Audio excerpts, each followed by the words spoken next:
Halo pemirsa GPR TV dari Sabang sampai Merauke, dari Miangas hingga Pulau Rote. Bertemu lagi bersama saya Bona Azari Nisak dalam Kominfo Newsroom. Halo pemirsa GPR TV dari Sabang sampai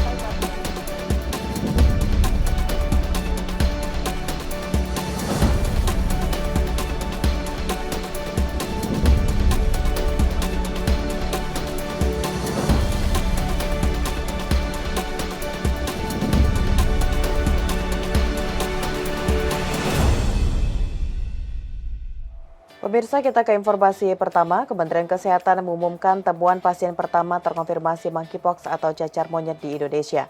Juru bicara Kemenkes Dr. Muhammad Syahril mengatakan pasien tersebut berasal dari DKI Jakarta, seorang laki-laki berusia 27 tahun.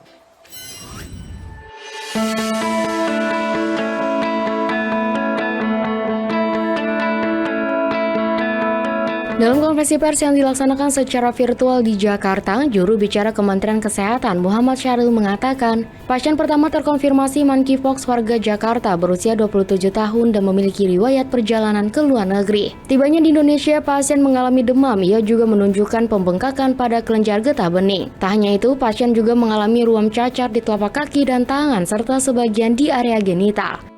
Nah, saat ini pasien dalam keadaan baik-baik saja. Kalau dalam istilah COVID itu gejalanya ringan ya, dan pasiennya tidak perlu harus dirawat masuk di ruang isolasi, tapi cukup dilakukan isolasi mandiri di rumah. Sebagai upaya surveillance, penelusuran kontak erat pada pasien pertama monkeypox atau cacar monyet di Indonesia langsung dilakukan oleh Dinas Kesehatan DKI Jakarta. Selain itu, Syahril menyampaikan pedoman pencegahan dan pengendalian penyakit cacar monyet yang dirilis oleh Kemenkes, kendaraan yang datang atau kembali dari luar negeri maupun daerah dalam negeri yang terdampak penyakit monkeypox akan berada dalam pengawasan pihak Kemenkes dan dengan memperlakukan kegiatan karantina, serta akan terus memberikan edukasi serta sosialisasi kepada masyarakat terkait pemahaman mengenai penyakit cacar monyet. Pertama adalah mengingatkan ke seluruh masyarakat agar selalu meningkatkan atau menjaga PHBS atau perilaku hidup bersih dan sehat, dan meningkatkan protokol kesehatan. Nah, protokol kesehatan ini bukan hanya untuk COVID-19 tapi juga untuk seluruh penyakit menular. Nah, dengan protokol kesehatan yang kita lakukan, maka kita akan mencegah ya penularan dari seseorang kepada kita, khususnya monkeypox ini. Karena apa? Penularan monkeypox ini adalah utama sekali melalui kontak langsung kepada penderita. Di kesempatan yang sama, pemirsa, menindaklanjuti temuan kasus pasien positif cacar monyet, Muhammad Syahril juga mengatakan pihaknya saat ini tengah mempersiapkan 10.000 vaksin untuk penderita cacar monyet. Vaksin tersebut akan disalurkan pada penderita cacar monyet dan mereka yang pernah melakukan kontak erat dengan penderita. Kementerian Kesehatan tengah mempersiapkan pengadaan 10.000 vaksinasi untuk penderita cacar monyet atau monkeypox. Hal tersebut disampaikan oleh juru bicara Kementerian Kesehatan Muhammad Syahril guna menindaklanjuti ditemukannya kasus cacar monyet pertama di Indonesia. Ada sekitar 10.000 nanti vaksin kita adakan dengan proses yang sudah kami sampaikan tadi, dan akan kita berikan kepada yang memang sedang menderita cacar monyet dalam masa inkubasi dan juga kepada kontak-kontak erat. Syahril menyampaikan saat ini pengadaan vaksin masih dalam proses. Selain itu, jenis vaksin tersebut harus melalui rekomendasi dari Badan Pengawas Obat dan Makanan. Lebih lanjut, Syahril mengatakan meskipun Organisasi Kesehatan Dunia atau WHO belum mengeluarkan rekomendasi vaksinasi massal seperti COVID-19, namun nyatanya sudah terdapat 2 atau 3 negara yang melakukan vaksinasi cacar monyet kepada warganya. Kemenkes terus mengimbau kepada masyarakat untuk tenang namun tetap waspada dalam menghadapi kasus cacar monyet. Sementara itu, Koordinator Tim Pakar Satgas Penanganan COVID-19 Wiku Adhisa Smito meminta kepada pemerintah daerah untuk mendorong capaian vaksin booster atau penguat, terutama yang masih mengalami peningkatan kenaikan kasus tinggi. Berdasarkan data Minggu 21 Agustus 2022, Satuan Tugas Penanganan COVID-19 melaporkan sebanyak 59 juta penduduk Indonesia telah mendapatkan vaksinasi dosis ketiga atau booster. Tercatat hingga saat ini penambahan vaksinasi booster mencapai 38.000 suntikan.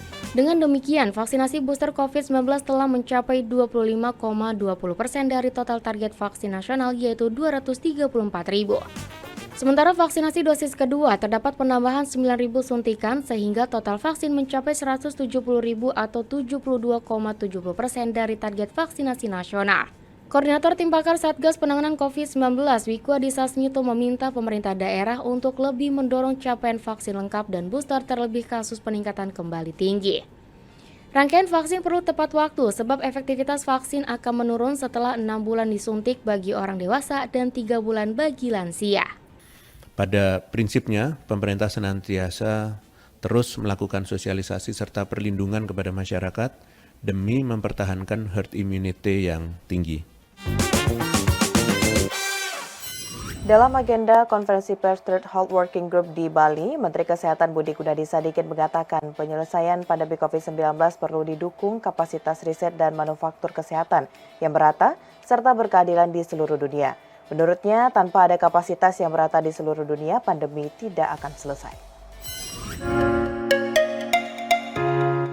Menteri Kesehatan Budi Gunadi Sadikin dalam agenda konferensi pers di Nusa Dua, Provinsi Bali mengatakan penyelesaian pandemi COVID-19 perlu didukung kapasitas riset dan manufaktur kesehatan yang merata serta berkeadilan di seluruh dunia. Secara saintifik, penyakit menular berpotensi memicu gelombang pandemi secara berulang saat dibawa ke pelaku perjalanan ke berbagai negara dan terjadi interaksi. Bahkan beberapa negara seperti Amerika Serikat sudah berulang kali mengalami gelombang pandemi COVID-19. Untuk itu, Indonesia mendorong pengembangan kapasitas penelitian produksi obat dan alat kesehatan di seluruh negara melalui forum G20. Menkes mengatakan pandemi COVID-19 telah memberi pelajaran bahwa kapasitas yang tidak adil untuk mengembangkan dan memproduksi vaksin, pengobatan, dan diagnostik di seluruh dunia yang menyebabkan keterlambatan dalam memenuhi permintaan global yang cepat selama keadaan darurat kesehatan. So that's why we need to develop, redistribute, not only in the developed country in the north side of the globe, but also developing countries in the south part of the globe. And we have G20 members in the south part of the globe like South Africa in the Africa continent, India and Indonesia in the Asian continent, and also Argentina and Brazil in the American continent. So we do hope that we can build research and manufacturing, large research and manufacturing capacity in those countries. Pemirsa, setelah jeda iklan berikut kami akan kembali dengan berbagai informasi lainnya. Tetaplah bersama Kominfo Newsroom.